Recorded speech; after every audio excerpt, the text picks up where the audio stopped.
Hello সবাইকে, আশা করি সবাই খুব ভালো আছো। মাধ্যমিকের প্রিপারেশন তোড়জোড়ভাবে চলছে। মাধ্যমিকের আর বেশি দিন বাকিও নেই, তাই জন্য এখন যা পড়বো সবকিছু ডিভিশনের মধ্যে দিয়ে চলবে। এখন ওই পুরো চ্যাপ্টার শুরু থেকে শেষ পর্যন্ত ধরে পড়ানোর একদমই সময় নেই, কারণ আমি জানি তোমরা জানো যে তোমাদের সবটাই এখন পড়া হয়ে গেছে। শুধু এখন যে মেইন ইম্পর্টেন্ট পার্টগুলো রয়েছে তোমরা সেই জায়গাগুলো শুধু একটু বুঝতে চাও, যাতে সেই জায়গাগুলো গুলিয়ে না যায় আর পরীক্ষাতে আসলে যাতে একদম ঝাড়াভাবে লিখে দিয়ে আসতে পারো। তো আজকে আমরা সেই টপিকগুলোই আলোচনা করব। আগের ভিডিওগুলোতে ফার্স্ট চ্যাপ্টার আর সেকেন্ড চ্যাপ্টার কমপ্লিট করিয়েছি, আর আজকে আমরা শুরু করব যে থার্ড চ্যাপ্টার, যে বংশগতির চ্যাপ্টার রয়েছে। বংশগতি এবং কয়েকটি সাধারণ জিনগত রোগ যে চ্যাপ্টারটা রয়েছে, সেই চ্যাপ্টারটা নিয়ে আজকে ভিডিও আমরা শুরু করব। তো আজকে আমরা দেখে নিই যে আজকে আমাদের র্যাপিড রিভিশন সিরিজে আমরা কোন কোন টপিকগুলো কভার করছি। আমাদের ফার্স্টেই রয়েছে বংশগতি এবং প্রকরণ, তারপরে আমরা পাচ্ছি মিউটেশন, অর্থাৎ জিন থেকে যেই মিউটেশনগুলো হয় মানুষের মধ্যে বা প্রাণীর মধ্যে বা উদ্ভিদের মধ্যে বলো, সেইটা নিয়ে পড়বো। তারপরে আছে মটর গাছের উপর পরীক্ষা। এই পরীক্ষা কে করেছিলেন? মেন্ডেল করেছিলেন, তো সেইটা একটা যে ধারণা নেব আমরা। তারপরে রয়েছে মেন্ডেলের বংশগতি সূত্রের বিচ্যুতি, সেটা নিয়ে পড়বো। আর রয়েছে জিনগত রোগ, মানে জিনগত যে সমস্ত রোগ আছে সেই সমস্ত রোগ নিয়ে একটা সামান্য ধারণা আমরা নিয়ে রাখবো। তাহলে চলো শুরু করা যাক। মেন্ডেল গ্রেগর জোহান 1866 বলেছিলেন যে আমাদের মধ্যে যে সমস্ত চারিত্রিক বৈশিষ্ট্য রয়েছে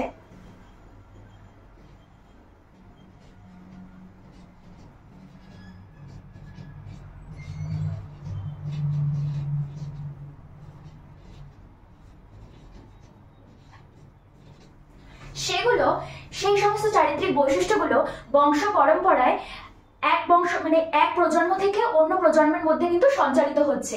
এই ব্যাখ্যা কিন্তু মেন্ডেল দিয়েছিলেন।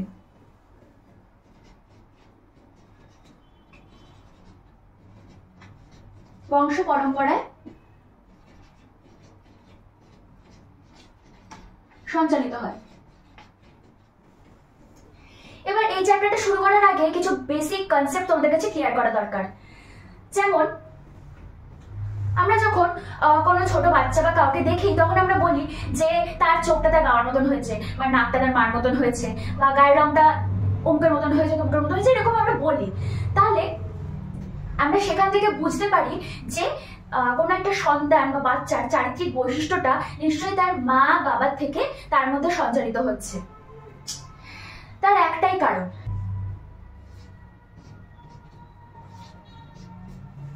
এটা হচ্ছে একটা পুরুষ, এটা একটা স্ত্রী। এর থেকে যে অপত্য সৃষ্টি হবে, তার যে প্যারেন্টাল যে রয়েছে, অর্থাৎ মা বাবা, তার থেকে যে অপত্য সৃষ্টি হচ্ছে, তার মধ্যে আমি আগের চ্যাপ্টারেও বুঝিয়েছি যে যে সমস্ত চারিত্রিক বৈশিষ্ট্য রয়েছে সেগুলো কিন্তু সবসময় অপত্যের মধ্যে সঞ্চালিত হচ্ছে। সেটা যে কোনো প্রাণীর ক্ষেত্রে হতে পারে, শুধু মানুষ বলে নয়। এটাকেই আমরা বলছি বংশগতি, অর্থাৎ ইনহেরিটেন্স।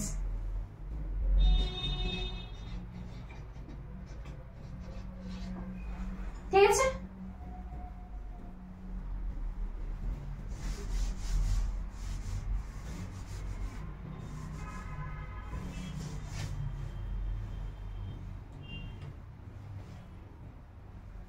এবার আমরা আসবো প্রকরণে। প্রকরণ মানে হচ্ছে আমরা যখন কোনো সন্তানকে দেখি, বা যে আমি আগের যে উদাহরণটাতে বোঝালাম, আমরা যখন কোনো বাচ্চাকে দেখি তখন কিন্তু তার সবকিছু কিন্তু তার নিজস্ব চারিত্রিক বৈশিষ্ট্য থাকে না, কিছু তার মা বাবা থেকে আসে এবং কিছু তার নিজস্ব চারিত্রিক বৈশিষ্ট্য থাকে।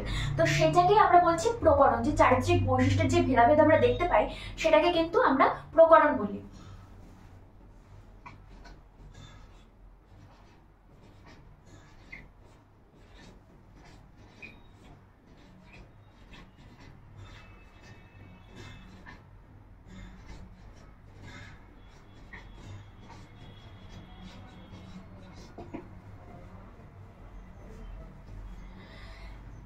নিজস্ব চারিত্রিক বৈশিষ্ট্য যখন প্রকাশ পায় তখন আমরা তাকে বলবো প্রকরণ।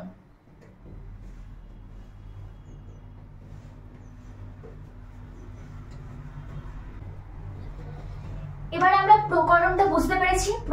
প্রকরণের পরে আমরা আসবো প্রকট বৈশিষ্ট্য আর প্রচ্ছন্ন বৈশিষ্ট্য। মানে বৈশিষ্ট্য দু রকমের দেখতে পাই, একটা আমরা প্রকট দেখতে পাই, একটা হচ্ছে প্রচ্ছন্ন দেখতে পাই।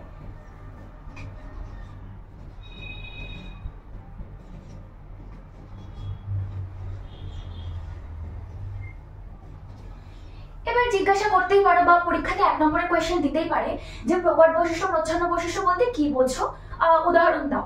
প্রকট বৈশিষ্ট্য বলি দুটো জিনগত বৈশিষ্ট্যের মধ্যে, মানে মাতা পিতার থেকে আমাদের যে বৈশিষ্ট্যগুলো আসে তার মধ্যে দুটো জিনগত বৈশিষ্ট্যের মধ্যে যে বৈশিষ্ট্যটা মানে প্রকাশিত হবে, মানে যেই বৈশিষ্ট্য আমরা সামনাসামনি দেখতে পাচ্ছি সেই বৈশিষ্ট্যটাকে আমরা বলবো প্রকট বৈশিষ্ট্য। এবার প্রকট বৈশিষ্ট্যের মধ্যে কোন বৈশিষ্ট্য পড়ে, যেমন বলতে পারো যে চুলের রং বা চোখের রং, ঠিক আছে, গায়ের রং, এগুলোকে আমরা প্রকট বৈশিষ্ট্যের মধ্যে ধরছি। তাহলে লিখতে পারি যে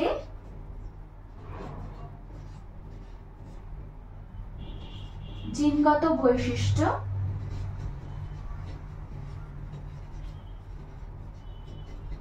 প্রকাশ পায়, ঠিক আছে, তাকে আমরা প্রকট বৈশিষ্ট্য বলবো। আর প্রচ্ছন্ন বৈশিষ্ট্য কাকে বলবো? প্রচ্ছন্ন বৈশিষ্ট্য হচ্ছে যেই বৈশিষ্ট্যগুলো মানে প্রকট বৈশিষ্ট্য ছাড়া যে বৈশিষ্ট্যগুলো প্রকাশ পায় না সেই বৈশিষ্ট্যগুলোকে আমরা বলবো প্রচ্ছন্ন বৈশিষ্ট্য।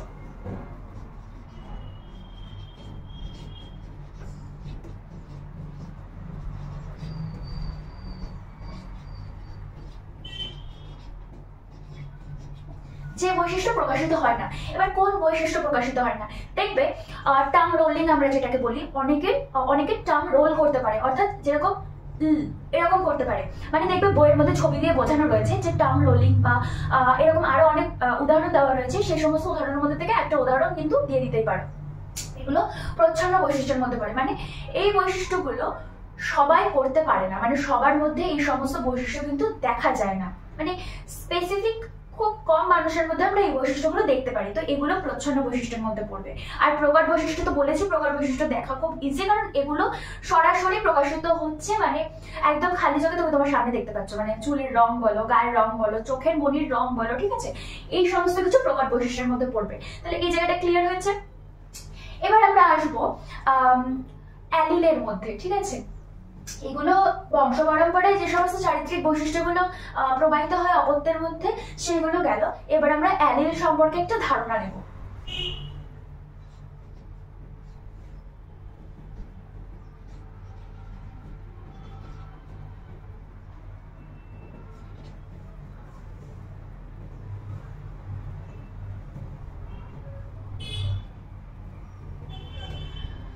ধরো এই একটা ক্রোমোজোম, এই একটা ক্রোমোজোম, এই যে ক্রোমোজোমের যে জোড়টা রয়েছে সেই জোড়টাকে আমরা বলবো হোমোলোগাস ক্রোমোজোম।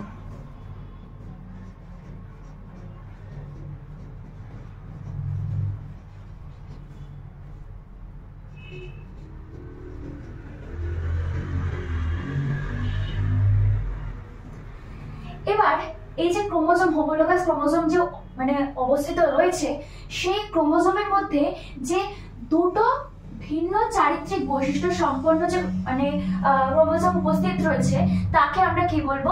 অ্যালিল বলবো।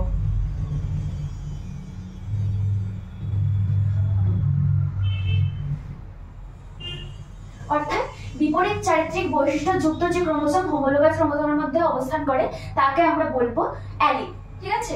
সংখ্যাটা ভালো করে পড়বে। অ্যালিল কাকে বলে প্রশ্ন কিন্তু আসতেই পারে মাধ্যমিককে, মানে এই সমস্ত শর্ট কোয়েশ্চেন 1 নম্বরের জন্য কিন্তু খুব ইম্পর্টেন্ট।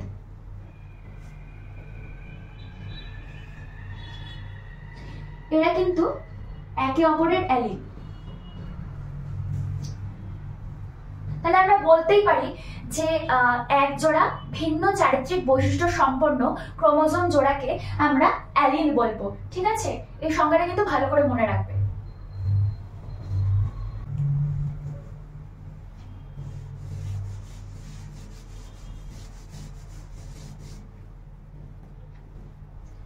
এবার আমরা দেখব যে হোমোজাইগাস ক্রোমোজোম আর হেটেরোজাইগাস ক্রোমোজোম কাকে বলে।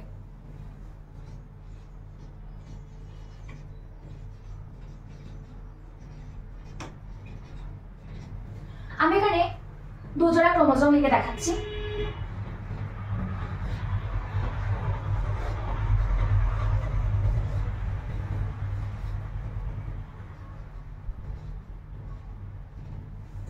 হোমোজাইগাস ক্রোমোজোম হচ্ছে একই চারিত্রিক বৈশিষ্ট্য সম্পন্ন ক্রোমোজোম জোড়াকে আমরা বলবো হোমোজাইগাস ক্রোমোজোম, ঠিক আছে। এটা মনে থাকবে নিশ্চয়ই, একই বৈশিষ্ট্য সম্পন্ন, একই চারিত্রিক বৈশিষ্ট্য সম্পন্ন ক্রোমোজোম জোড়াকে আমরা বলবো হোমোজাইগাস ক্রোমোজোম। এই দুটো হোমোজাইগাস ক্রোমোজোমের উদাহরণের মধ্যে পড়বে। যদি হোমোজাইগাস ক্রোমোজোম যদি কাকে বলে আসে, তাহলে মানে উদাহরণ বলছি যে এই ডায়াগ্রামটা এঁকে দেওয়ার চেষ্টা করবে, ঠিক আছে, ফর বেটার মাস্ক। তারপরে হেটারোজাইগাস।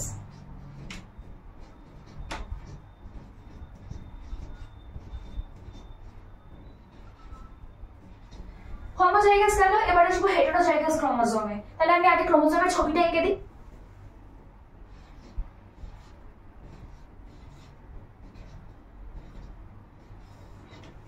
এখানে আমরা কি দেখছি, আগেরটাই আমরা দেখেছিলাম একই চারিত্রিক বৈশিষ্ট্য ছিল, আর হেটারোজাইগাসের ক্ষেত্রে আমরা দেখছি ভিন্ন চারিত্রিক বৈশিষ্ট্য। তাহলে হোমোজাইগাসের ক্ষেত্রে আমরা বলেছিলাম যে একই চারিত্রিক বৈশিষ্ট্য সম্পন্ন ক্রোমোজোম জোড়াকে আমরা বলবো হোমোজাইগাস ক্রোমোজোম, আর হেটারোজাইগাস ক্রোমোজোম আমরা বলবো ভিন্ন চারিত্রিক বৈশিষ্ট্য সম্পন্ন ক্রোমোজোম জোড়াকে। ঠিক আছে, এই সংজ্ঞাটা মাথায় রাখবে, যদি কোয়েশ্চেন আসে তাহলে ডায়াগ্রাম সহ সুন্দর করে খাতায় এঁকে লিখবে ফর গুড মার্কস।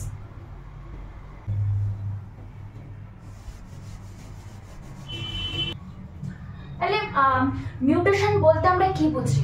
মিউটেশন বলতে আমরা বুঝি যখন এক প্রজন্ম থেকে অন্য প্রজন্মে চারিত্রিক বৈশিষ্ট্য যখন ক্রোমোজোমের মাধ্যমে যখন প্রবাহিত হয়, তখন যদি আকস্মিক হঠাৎ কোনো পরিবর্তন তাদের মধ্যে দেখা যায়, সেটাকেই আমরা বলবো মিউটেশন। যদি সেই ক্রোমোজোমের মধ্যে আকস্মিক কোনো পরিবর্তন, চারিত্রিক বৈশিষ্ট্যের কোনো পরিবর্তন আমরা যদি দেখতে পাই, তখন তাকে আমরা মিউটেশন বলবো। মানে আমরা বলতে পারি এক প্রজন্ম থেকে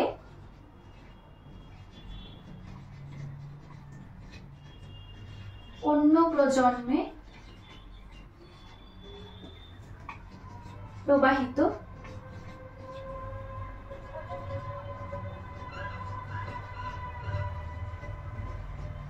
ক্রোমোজোমের আকস্মিক পরিবর্তন। এবার তোমরা বলতে পারো যে সংজ্ঞা থেকে ঠিক কি আর হলো না, একটু উদাহরণ দিয়ে বোঝাই। তাহলে আমি এখানে দুটো ক্রোমোজোম আঁকছি, মানে এক জোড়া ক্রোমোজোম আমি এঁকে দেখাচ্ছি।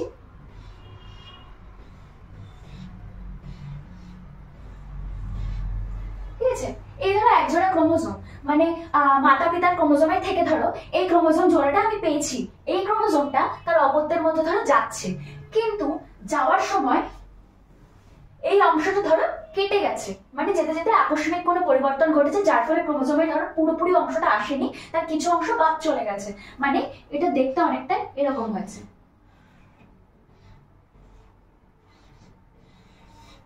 ঠিক আছে, এই ক্রোমোজোমটা এসছে, তার মানে এটা মানে পুরোপুরি যে মানে ক্রোমোজোমটা আমার ছিল সেম ক্রোমোজোম, কিন্তু তার পরবর্তী জেনারেশনের মধ্যে প্রবাহিত হয়নি, তার মধ্যে কিছু বিচ্যুতি ঘটেছে বা কিছু পরিবর্তন আমরা দেখতে পাচ্ছি। তাহলে সেরকম যদি আকস্মিক কোনো পরিবর্তন ঘটে, তাহলে নিশ্চয়ই মানে একটা পরিপূর্ণ শিশুর জন্ম হবে না, তার মধ্যে কিছু চারিত্রিক বৈশিষ্ট্য, কিছু অস্বাভাবিকতা, কিছু আনস্টেবিলিটি আমরা দেখতে পাবো। তাহলে সেইটাকে আমরা বলবো মিউটেশন। মানে এবার মিউটেশনের উদাহরণ তোমরা দিতে পারো, দেখবে অনেকের মানে মনির রং, চোখের মনির রং কিন্তু অনেক রকমের আলাদা হয় দেখতে, মানে কিছু আনকমন ব্যাপার থাকে তাদের মধ্যে, তো সেইটাকে আমরা মিউটেশনের মধ্যে ধরতে পারি। ঠিক আছে, এটা মিউটেশনের একটা কনসেপ্ট।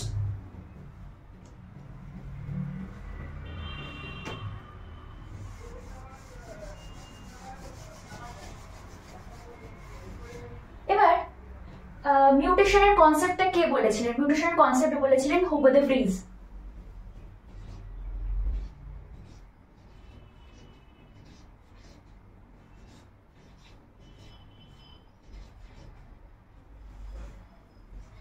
আমি তো তোমাদের মিউটেশন বললাম, তো এবার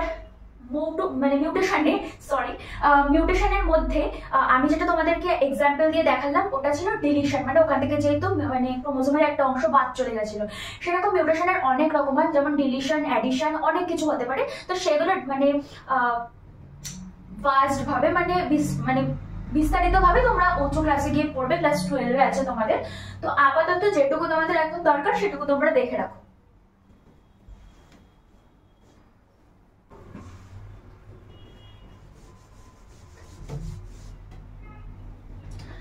আমার মিউটেশন গেল, এবার আমি আসবো মটর গাছের সংকরায়নে।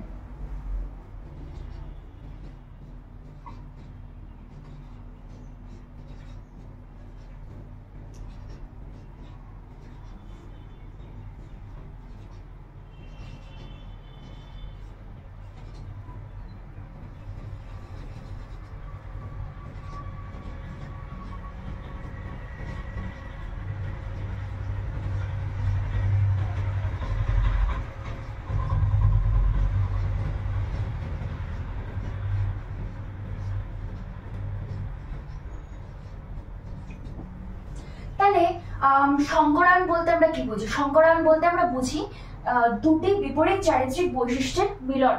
দুটি বিপরীত চারিত্রিক বৈশিষ্ট্যের যখন আমরা মিলন ঘটাই তখন আমরা তাকে বলবো সংকরায়ন, বা হ্যাঁ সংকরায়ন বলবো।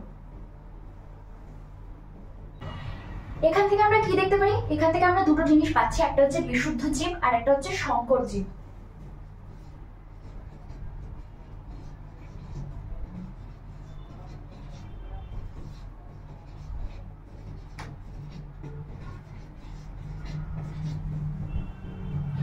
বিশুদ্ধ জীব আর সংকর জীব। এবার বিশুদ্ধ জীব আমরা কাকে বলছি?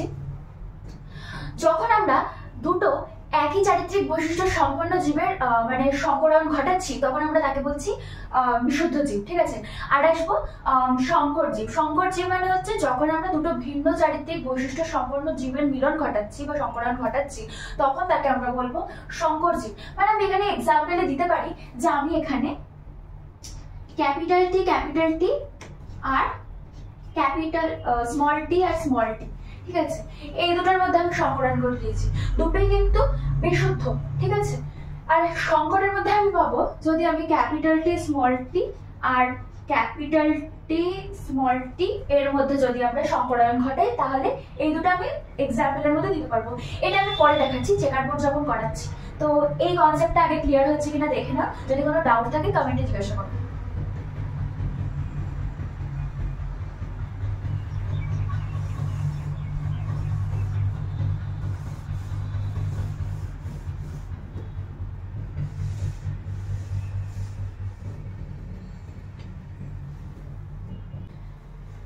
এবার আমরা আসবো দ্বিসংকর জননী।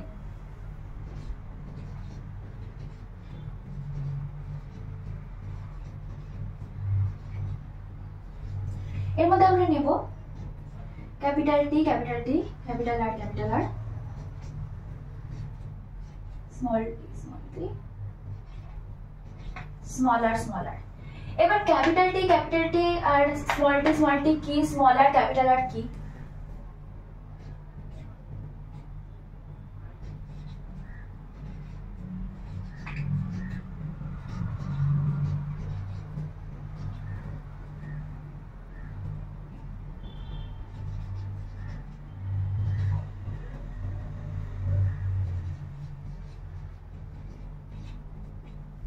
তাহলে আমি এখানে লিখে দেখিয়ে দিয়েছি, এখানে ক্যাপিটাল টি লম্বা, ক্যাপিটাল আর হচ্ছে গোল, স্মল টি হচ্ছে খর্ব, স্মল আর হচ্ছে কুঞ্চিত। এটা তোমাদের বইতে রয়েছে, জানি তোমরা সমস্ত কিছু জানো, তো আমি এখানে বোঝানোর জন্য পাশে লিখিয়ে দিয়েছি।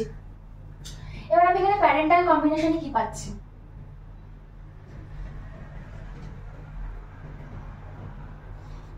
গ্যামেটে আমরা এখানে পাবো ক্যাপিটাল টি আর এটা পাচ্ছি স্মল টি স্মল আর, ঠিক আছে। এটা থেকে আমি F1 জেনারেশনে কি পাচ্ছি? F1 জেনারেশনে আমি পাবো, এদের থেকে আমি পাবো capital T small T, capital R small R, ঠিক আছে। এবার আমি এদেরকে সন্নিষেধ যদি ঘটাই তাহলে এর থেকে আমি কি গ্যামেট পাবো? এখান থেকে আমরা গ্যামেট পাচ্ছি capital T capital R, capital T small R, small T capital R small T small R. এই চার রকমের গ্যামেট কিন্তু আমরা এখান থেকে পাচ্ছি। F1 জেনারেশন থেকে আমরা এই চার রকমের গ্যামেট পাচ্ছি, capital T capital R, capital T small R, small T capital R small T small R. এই চার রকমের গ্যামেট আমরা পাচ্ছি। এবার আমি যে এই চার রকমের গ্যামেট পেয়েছি, এটা থেকে আমি ফিনোটাইপ আর জিনোটাইপ কি করে বের করবো সেটা আমি চেকার বোর্ডে দেখাবো।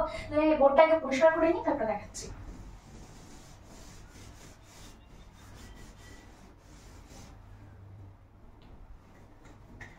আমি এখানে পেয়েছিলাম capital T capital R, small T small R.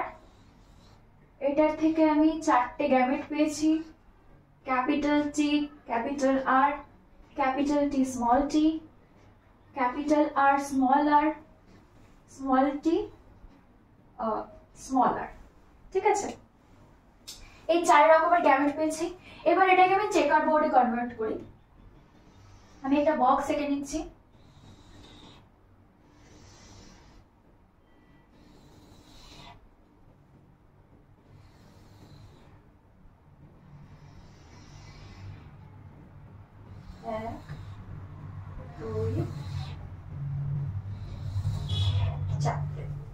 আর এখানেও 4টে করে নেব। 1 2 4। এখানটাতে এটা আমি পুরুষ ধরছি আর এটা আমি স্ত্রী ধরছি। ঠিক আছে, এই চিহ্নটা হচ্ছে পুরুষকে বোঝানোর জন্য আমি ইউজ করছি, আর এই চিহ্নটা আমি স্ত্রীকে বোঝানোর জন্য ইউজ করছি। ঠিক আছে, এবার আমি যে গ্যামেট গুলো এটা আমি 4টে বক্সে বসিয়ে নেব। তাহলে প্রথমে আমরা পাচ্ছি ক্যাপিটাল টি ক্যাপিটাল আর, এখানেও সেম ভাবে লিখবো। এখানে লিখবো ক্যাপিটাল টি স্মল টি, এখানে লিখবো ক্যাপিটাল আর স্মল আর, এখানে লিখবো capital small T small R. এবার আমি এখানে গুণ করব, এটার সাথে এটা, এটার সাথে এটা, এটার সাথে এটা। মানে আমি যদি এখানে 1 2 3 4 1 2 3 4 এরকম করে যদি নাম্বারিং দিয়ে দেখিয়ে দিই, তাহলে আমি নাম্বার হিসেবে বলতে পারি যে আমি এখানে 1 × 1 1 × 2 1 × 3 1 × 4 এরকম করে এই বক্সটা আমি ফিল করব। ঠিক আছে, তারপরে আমি পরেরটাতে আসছি। তাহলে 1 × 1 যদি আমি করি, তাহলে আমি এখানে পাচ্ছি capital T capital R capital R গেল। 1 × 2 যদি করি, তাহলে আমি এখানে পাবো ক্যাপিটাল টি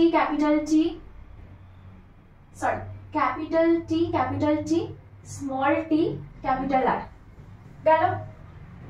আমি যদি 1 × 3 করি, তাহলে আমি এখানে পাবো capital T capital R small R. আর 1 × 4 যদি করি, তাহলে আমি এখানে পাবো capital T small T capital R small R. ঠিক আছে, এটা আমার ফার্স্ট বক্সটা ফিল হলো। এবার আমি সেকেন্ড বক্স যখন করব, তখন আমি করবো এই 2 দিয়ে এই উপরের সবকটাকে গুণ করব। ঠিক আছে, তাহলে করে ফেলি। করলে হচ্ছে capital T capital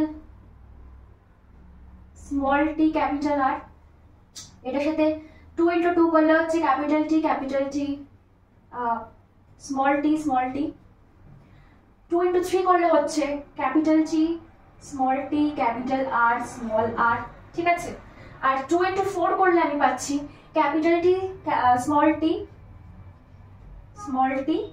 small R. এভাবে 3 করছি আমি।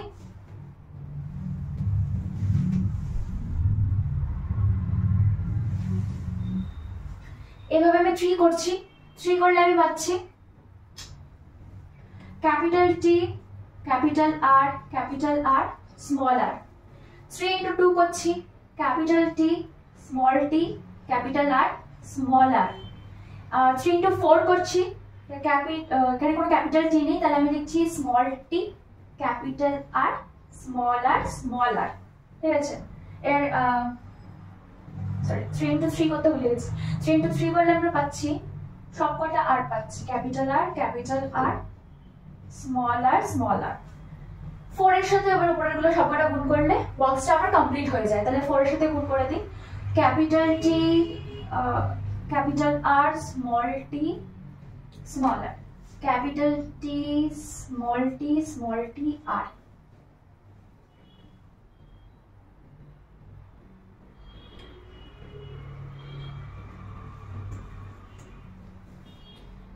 তারপরে পাচ্ছি আমি স্মল টি ক্যাপিটাল আর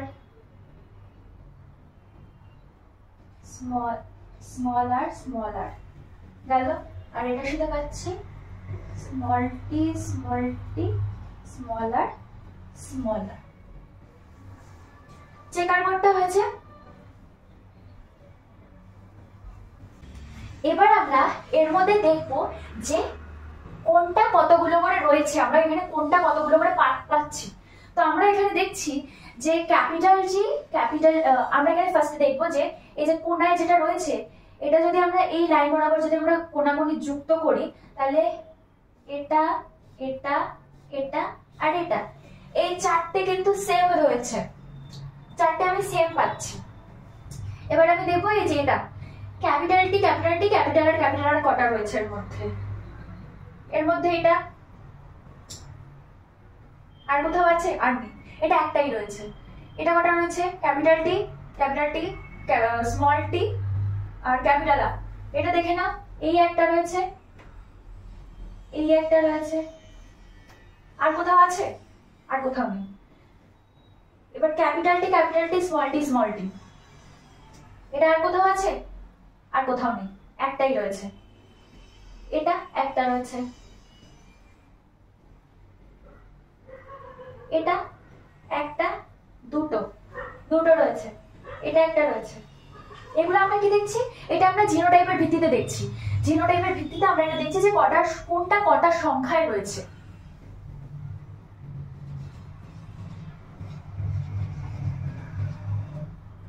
তাহলে এটাকে যখন আমরা লিখবো তখন আমরা কি লিখবো?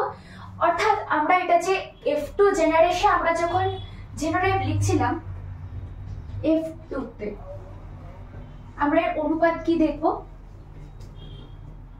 অনুপাতে আমরা লিখবো এখানে 1:2 2:2 4:1:2 1:1। ক্লিয়ার? এর আমরা জিনোটাইপ অনুপাত পাচ্ছি 1:2:2:4:1:2 1:1। তোমরা এটা ম্যাচ করে দেখো, এটাই কিন্তু তোমরা পাবা। এবার ফিনোটাইপ অনুপাত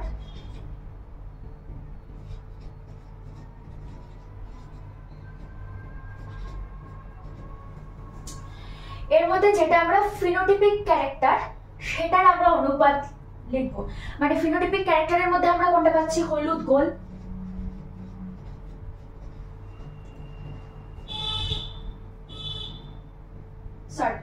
লম্বা গোল।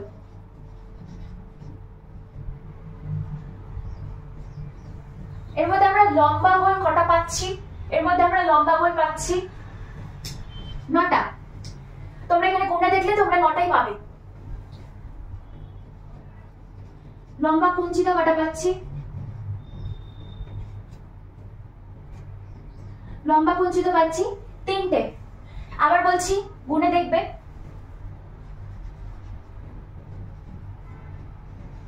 খর্বগোল আমরা কটা পাচ্ছি? 3টে।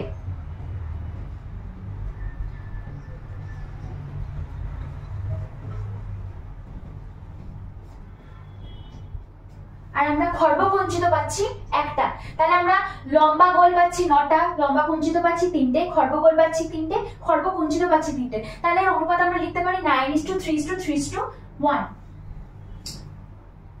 এর অনুপাতটা হচ্ছে 9:3:3:1। ঠিক আছে? তাহলে এইটা পুরো বোঝা গেল।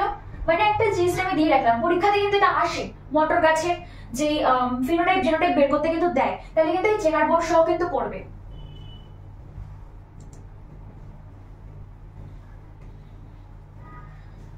বোঝা হয়ে গেছে নিশ্চয়ই? তাহলে এটা মুছে দিচ্ছি। এবার আমরা আসবো সম্পূর্ণ প্রকটতা আর হচ্ছে সহপ্রকটতা। এই দুটো কাকে বলে?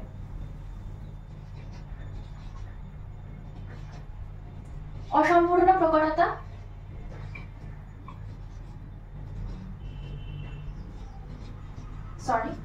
অসম্পূর্ণ প্রকটতা আর হচ্ছে সহপ্রকটতা।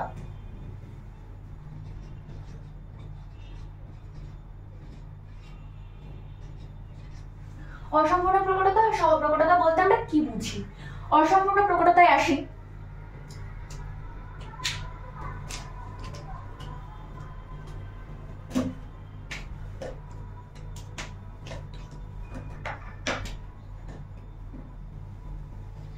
ধরো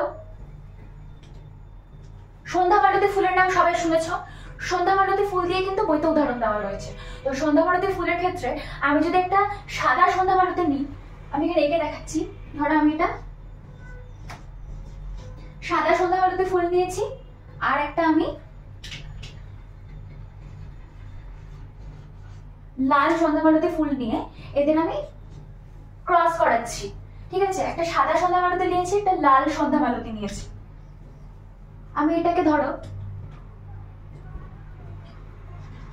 ক্যাপিটাল ডাব্লিউ ধরছি আর এটাকে আমি স্মল ডাব্লিউ ধরছি, ঠিক আছে? আমি এই দুটো ক্রস করাচ্ছি। তাহলে এখানে আমি কিন্তু কোনো স্পেসিফিক রঙের ফুল কিন্তু আমি পাবো না, আমি এখানে লাল বা সাদা ফুল কিন্তু পাবো না, বা এরকম আমি দেখতে পাবো না যে একটা সন্ধ্যামালতির ফুল যেটা হচ্ছে সেটার একটা পাপড়ি সাদা হবে একটা পাপড়ি লাল হবে, এরকম কিন্তু হবে না। আমরা এখানে কি পাবো? আমরা এখানে গোলাপি রঙের সন্ধ্যামালতি ফুল দেখতে পাবো।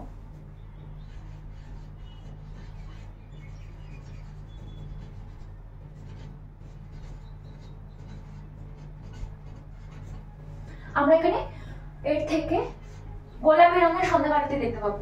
এটাকে আমরা বলছি অসম্পূর্ণ প্রকটতা, ঠিক আছে?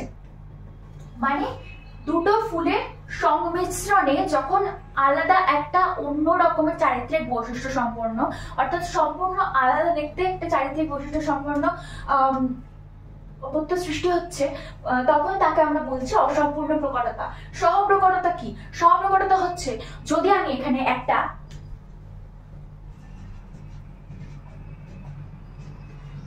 সাদা গরু নিই, ঠিক আছে, এর সাথে যদি আমি একটা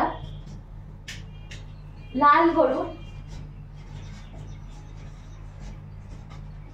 যদি আমি এর সাথে একটা লাল গরুর সংমিশ্রণ ঘটাই, আমি যদি এখানে একটা সাদা গরু নিই আর আমি যদি এখানে একটা সাদা গরুর সাথে যদি একটা আমি লাল গরু যদি আমি এখানে কি বলে মিশ্রণ করাই, মানে সংকলন করাই, তাহলে আমি এখানে আমি পাবো যে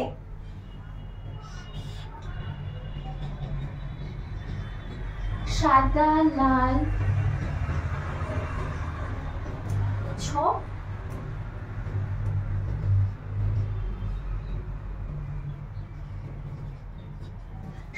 সাদা লাল ছোপের গরু আমি এখানে পাবো, ঠিক আছে? এটা হচ্ছে সহপ্রকটতা। মানে তুমি যে আলাদা আলাদা বৈশিষ্ট্য সম্পন্ন তুমি যে প্যারেন্ট নিয়েছিলে সেখানে তাদের সম্পূর্ণ বৈশিষ্ট্য কিন্তু তাদের অপত্যের মধ্যে যাচ্ছে, অর্থাৎ সেটা তুমি ভিন্ন ভিন্ন ভাবে সেটা লক্ষ্য করতে পারছো, তাহলে তাকে আমরা বলবো সহপ্রকটতা। তাহলে এই কনসেপ্টটা ক্লিয়ার হয়েছে আশা করি।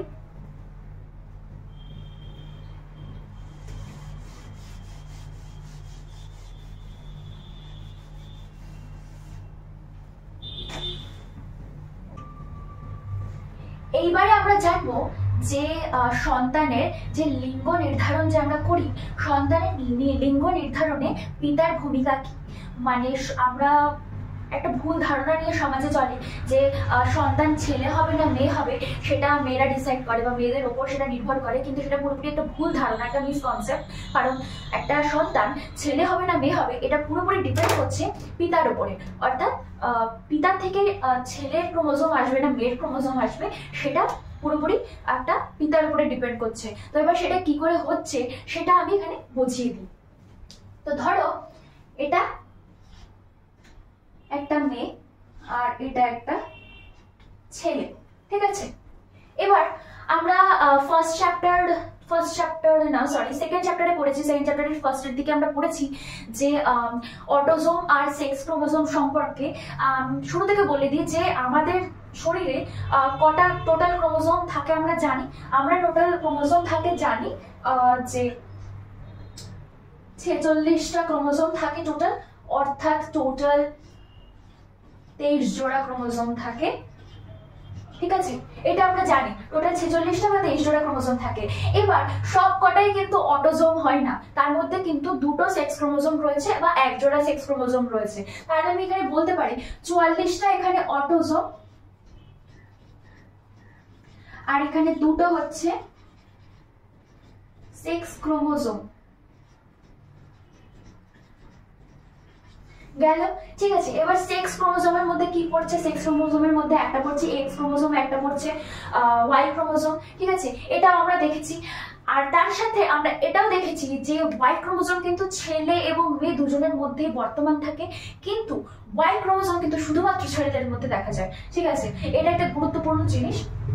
তাহলে আমি যদি এখানে দেখি যে ধরো এই মেয়ে থেকে একটা ডিম্বাণু, ঠিক আছে? ডিম্বাশয়ের মধ্যে অনেক ডিম্বাণু থাকে, তো সেখানে ধরো এই ডিম্বাণু রয়েছে, ঠিক আছে? তো এখানে যে 23 জোড়ার মধ্যে যে 22 জোড়া ক্রোমোজোম থাকে, তাহলে আমরা জানি যে এই 22 জোড়া ক্রোমোজোম কিন্তু তার সন্তানের মধ্যেও সঞ্চালিত হবে।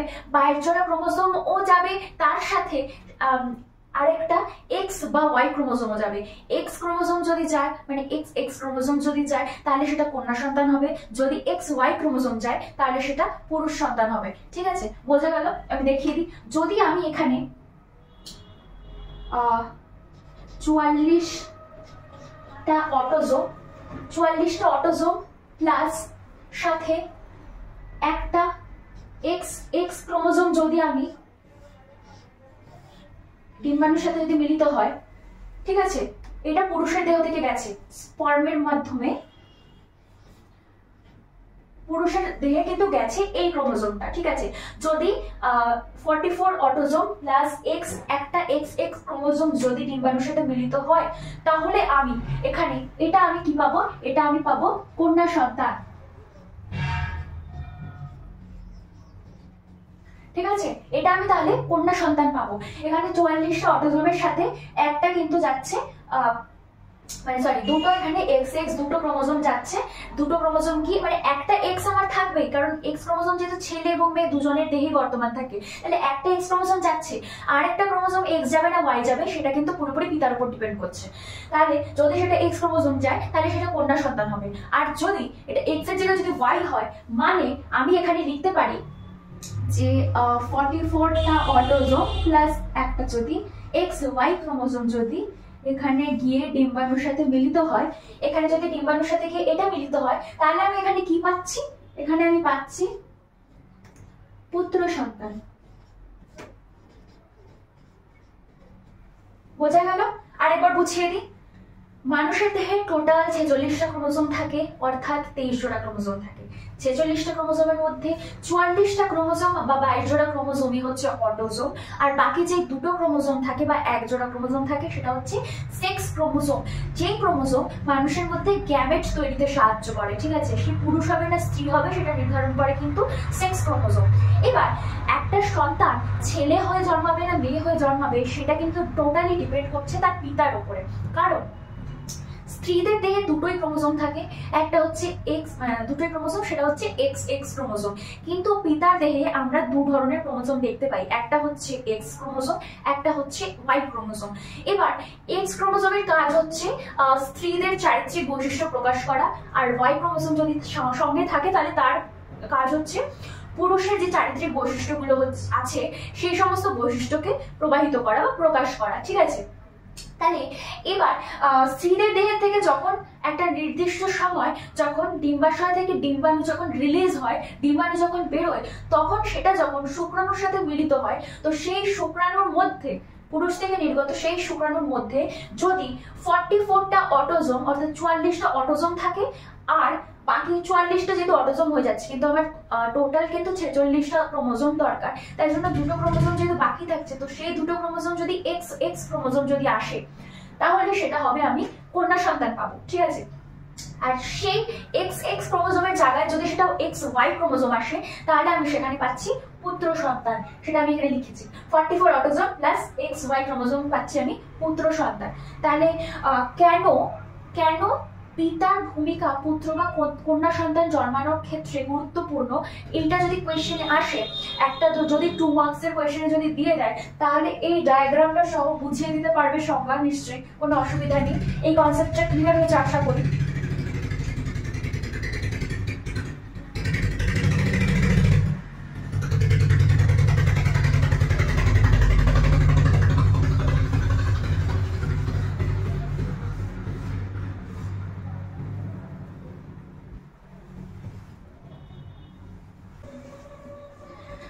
নেক্সট আমরা চলে আসবো থ্যালাসেমিয়া।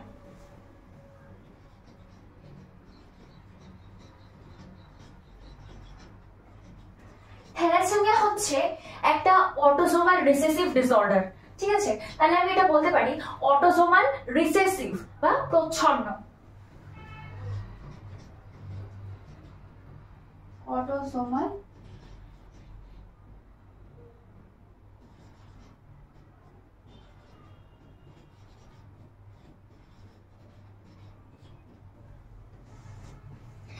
প্রচ্ছন্ন বৈশিষ্ট্য কখন মানে প্রকাশিত হয়? প্রচ্ছন্ন বৈশিষ্ট্য আমি লিখে দিচ্ছি, প্রচ্ছন্ন বৈশিষ্ট্য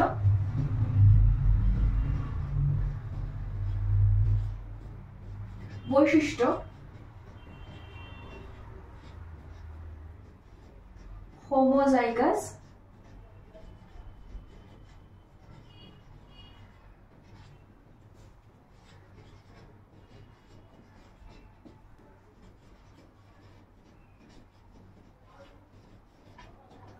তাহলে প্রচ্ছন্ন বৈশিষ্ট্য হোমোজাইগাস অবস্থায় প্রকাশিত হয়। এটা কিন্তু মাথায় ঢুকিয়ে রাখবে, এটা প্রচন্ড গুরুত্বপূর্ণ শব্দ। এটা কিন্তু মানে শর্ট কোয়েশ্চেন বলো, এমসিকিউ বলো বা ফিল ইন দ্য ব্ল্যাঙ্কস বলো, যাই আসবে না কেন এটাই কিন্তু মাথায় রাখবে, এটা খুব গুরুত্বপূর্ণ একটা ওয়ার্ড। এবার থ্যালাসেমিয়া রোগের যে লক্ষণগুলো আছে সেগুলো কি? তো থ্যালাসেমিয়া মানে হচ্ছে রক্তাল্পতা। তো আমি রক্তাল্পতা দেখতে পাবো। রক্তাল্পতা কেন হচ্ছে? শরীরে যখন হিমোগ্লোবিনের পরিমাণ কমে যাবে তখন আমি রক্তাল্পতা দেখতে পারবো। তাহলে আমি এখানে লিখতে পারি রক্তের হিমোগ্লোবিনের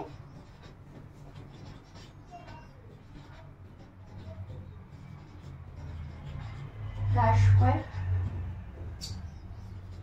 তাহলে রক্তে হিমোগ্লোবিনের পরিমাণ হ্রাস পায়, তাকে আমরা কি বলতে পারি? তাকে আমরা বলতে পারি হিমোলাইটিক অ্যানিমিয়া। আমরা হিমোলাইটিক অ্যানিমিয়া কিন্তু দেখতে পাই, রক্তে হিমোগ্লোবিন এর পরিমাণ হ্রাস পায়, তার ফলে আমরা হিমোলাইটিক অ্যানিমিয়া দেখতে পাই। 2 নম্বর কি দেখতে পাই? রক্তে আরবিসির পরিমাণ হ্রাস পায়, অর্থাৎ লোহিত রক্তকণিকা আমরা যাকে বলি। আরবিসি এর আকৃতি কিন্তু কমতে থাকে।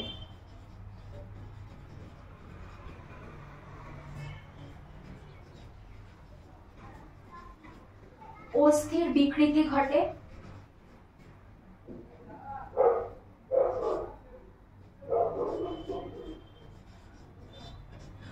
অস্থির বিকৃতি ঘটে। আরেকটা দেখতে পাই মানে যকৃৎ এবং প্লীহার যে আকৃতি রয়েছে সেটা কিন্তু বাড়তে থাকে। যকৃৎ ও প্লীহা আকৃতি বৃদ্ধি।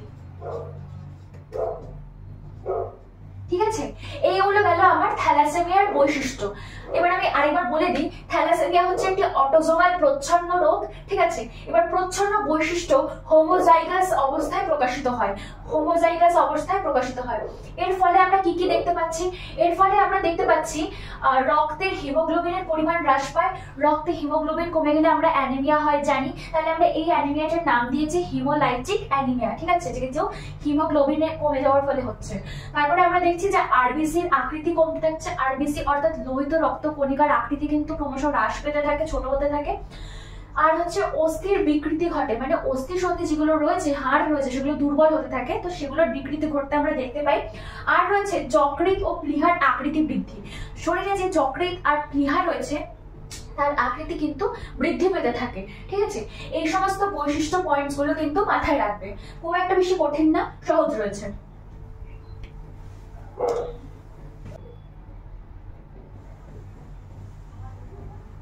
তো এটা হয়ে গেছে, এটা আমি মুছে দিচ্ছি।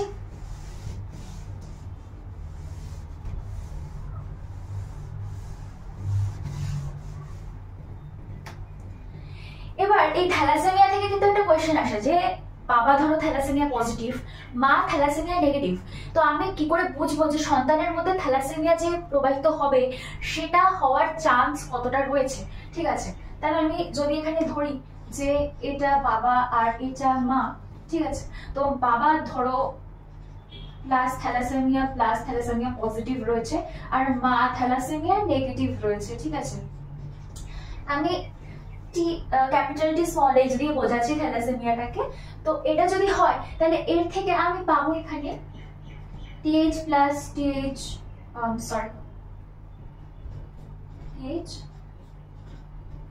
Plus TH. ঠিক আছে, এটা আমি পাচ্ছি।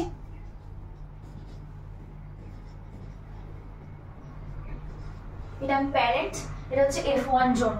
ঠিক আছে, এর থেকে যদি আমি পাচ্ছি, তাহলে এর থেকে থ্যালাসেমিয়ায় আক্রান্ত হওয়ার মানে একেবারেই আক্রান্ত না হওয়ার চান্স রয়েছে, আক্রান্ত হওয়ার চান্স আছে 50%, না হওয়ার চান্স রয়েছে হচ্ছে 25%, আর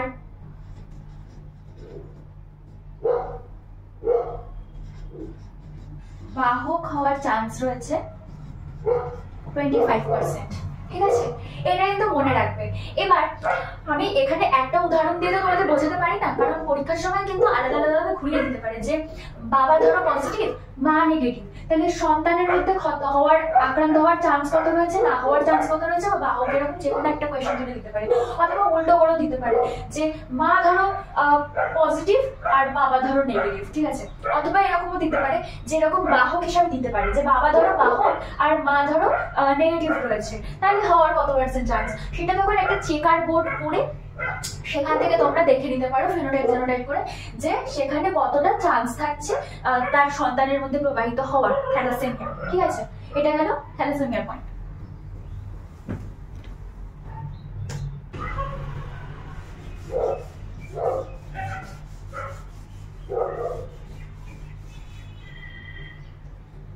থ্যালাসেমিয়ার পর আমি দেখব হিমোফিলিয়া।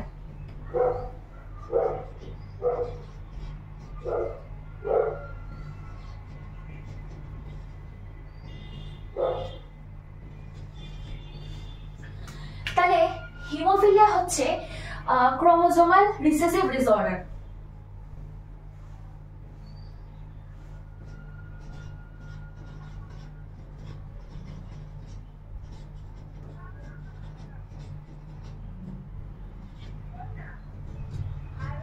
এক্স ক্রোমোজোমাল প্রচ্ছন্ন। ঠিক আছে, এবার এর মধ্যে এই এক্স ক্রোমোজোমের মধ্যে কিন্তু আমরা দু ধরনের ফ্যাক্টর দেখতে পারি। তাহলে একটা হচ্ছে ফ্যাক্টর 8, একটা হচ্ছে ফ্যাক্টর 9। তাহলে ফ্যাক্টর 8 হচ্ছে থ্রম্বোসিস। এবার থ্রম্বোসিস বলতে পারো যে থ্রম্বোসিসের কাজ কি? থ্রম্বোসিসের কাজ হচ্ছে রক্ত জমাট বাঁধানো। ঠিক আছে, থ্রম্বোসিসের কাজ হচ্ছে রক্ত জমাট বাঁধানো। এগুলো কিন্তু মানে শর্ট কোয়েশ্চেনের ক্ষেত্রে প্রচন্ড প্রচন্ড প্রচন্ড ইম্পর্টেন্ট। ঠিক আছে, তাহলে থ্রম্বোসিস কি করে? রক্ত জমাট বাঁধায়। কোয়েশ্চেন দিতেই পারে রক্ত জমাট বাঁধাতে সাহায্য করে এমন একটি ফ্যাক্টরের উদাহরণ দাও, বা ফিল ইন দ্য ব্ল্যাঙ্কসে দিয়ে দিল। ঠিক আছে, সেখানে থ্রম্বোসিস লিখবো। অথবা এই ফ্যাক্টর যে 9 আমি লিখেছি, ফ্যাক্টর 9 এরও কিন্তু সেম কাজ, অর্থাৎ রক্ত তঞ্চনে সাহায্য করে। কি করে? রক্ত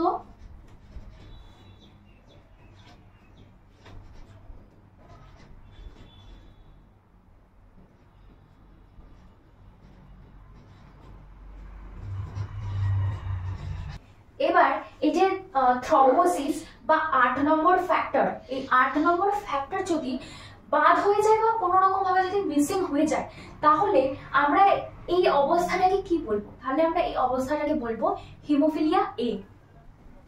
আমরা একে বলবো হিমোফিলিয়া এ। ঠিক আছে,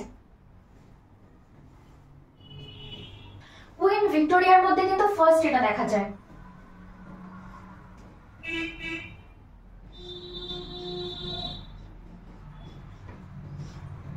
এটা যেহেতু কুইন ভিক্টোরিয়ার মধ্যে প্রথম দেখা যায়, তাই জন্য একে আমরা বলতে পারি কি?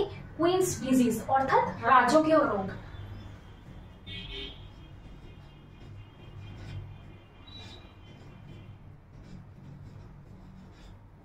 একে আমরা বলছি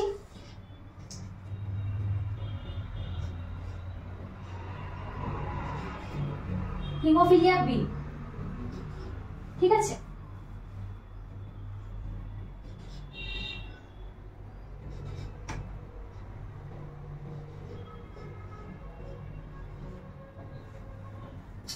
এই দুটোরই কিন্তু প্রভাব সেম, দুটোরই প্রভাব হচ্ছে রক্ত তঞ্চন হয় না বা রক্ত জমাট বাঁধতে দেয় না। মানে তোমার ধরো কোনো জায়গা কেটে গেছে, সেই জায়গায় কিন্তু আস্তে আস্তে রক্ত জমাট বাঁধতে শুরু করে, একটা প্রসেস তৈরি মানে শুরু হয়ে যায়। কিন্তু যদি কারো হিমোফিলিয়া থেকে থাকে তাহলে কিন্তু তার সেই জায়গা থেকে ক্রমাগত রক্তক্ষরণ হতেই থাকবে, তার সেখানে রক্ত তঞ্চন ঘটবে না, রক্ত জমাট বাঁধবে না।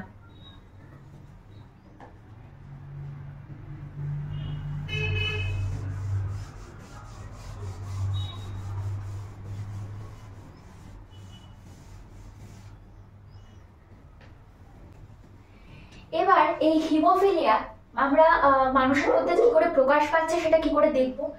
আমরা এখানে ধরো একটা পুরুষ রয়েছে আর একটা স্ত্রী রয়েছে, ধরো বাবা মা, ঠিক আছে। এবার বাবার মধ্যে আমরা জানি ক্রোমোজোম রয়েছে এক্স ক্রোমোজোম আর ওয়াই ক্রোমোজোম, আর মায়ের মধ্যে রয়েছে এক্স এক্স ক্রোমোজোম, ঠিক আছে। এবার বাবার মধ্যে এই এক্স ক্রোমোজোমে যদি আমরা দেখি যে এই এক্স ক্রোমোজোম যদি এক্স এইচ ওয়াই এরকম থাকে, ঠিক আছে, এটা যদি এরকম থাকে তাহলে এটা আমি বলতে পারি যে পিতা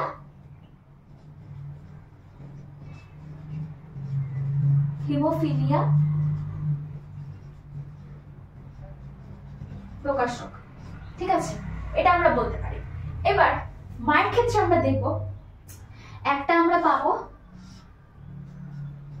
XHX, একটা পাবো XHXH। তাহলে এইটা থেকে আমরা কি বলতে পারি, এইটা থেকে আমরা বলতে পারি বাহক, আর এইটা থেকে আমরা বলতে পারি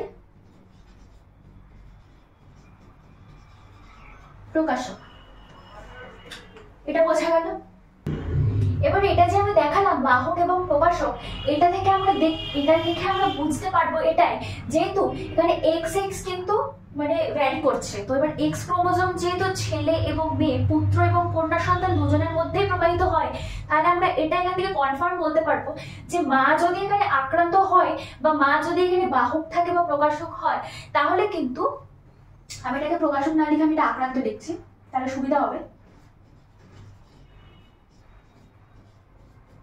মা যদি এখানে বাহক বা আক্রান্ত হয় তাহলে কিন্তু পুত্র সন্তানও এখানে অবশ্যই আক্রান্ত বা বাহক কিন্তু হতে বাধ্য, আর কন্যা সন্তান কিন্তু অবশ্যই হবে, কারণ কন্যা সন্তানের মধ্যে এক্স ক্রোমোজোম এমনিই থাকে। তো পুত্র কিন্তু মা যদি হয় আক্রান্ত তাহলে পুত্রের মধ্যেও হিমোফিলিয়া কিন্তু অবশ্যই প্রবাহিত হবে, এটা কিন্তু কনফার্ম। তো আজকে আমাদের এই চ্যাপ্টারের মধ্যে যা যা পড়ালাম আশা করি বুঝতে কোথাও সমস্যা হয়নি। যদি কোথাও কোনো সমস্যা থাকে বা কোথাও কোনো ডাউট থাকে অবশ্যই কমেন্ট সেকশনে জানিও, যথাসম্ভব মানে হেল্প করার চেষ্টা করব।